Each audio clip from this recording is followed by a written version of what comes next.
Hello, this is Ron Paul with your weekly update for Monday, June 8th. It seems like only yesterday Americans were denied the right to go to their churches. They were denied the right to visit their loved ones in the hospital. They were denied the right to open their businesses and go to work and provide for themselves and their families. They were denied the right to go to restaurants, to bars, to hair salons. No laws were passed denying these rights. Even that would have been illegal and immoral. But what happened was worse. They were denied these basic rights by governors, county judges, and even local mayors who used the coronavirus outbreak as an excuse to rule by decree.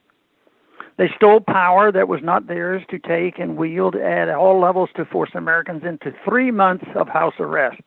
Then, in the midst of stay-at-home orders across the country, the same governors and local officials who locked Americans in their homes suddenly came around with their keys and threw open the doors. Suddenly, not only was it okay to go out into the street, it was required to go out into the street. What happened? A cure? A miraculous vaccine? No, the officials who locked Americans up found a cause that they felt required Americans in the streets to protest. Police had killed a black man, Floyd George, in their custody in Minneapolis, and suddenly the need to protest trumped the need to stay home and save lives. Suddenly, the same health experts who told us we must not gather in crowds or there will be death in the millions from coronavirus issued statements supporting gatherings in crowds.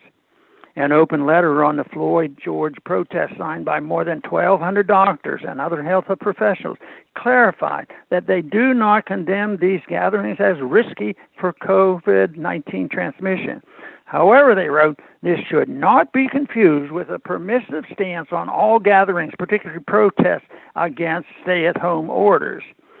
Did the coronavirus develop some kind of superior intelligence enabling it to distinguish between those who were congregating for a good cause and those who were congregating for a bad cause?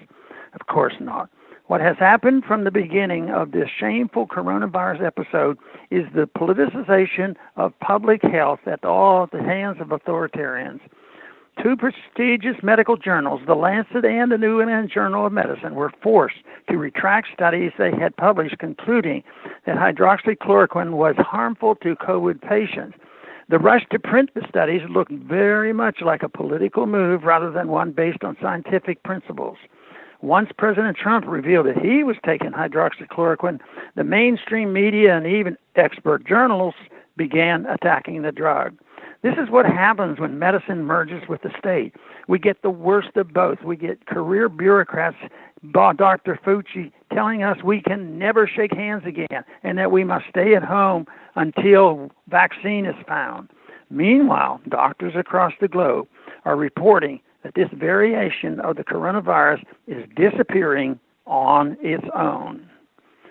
Thanks for calling this update. A new update is placed on this number, 888-322-1414, every week.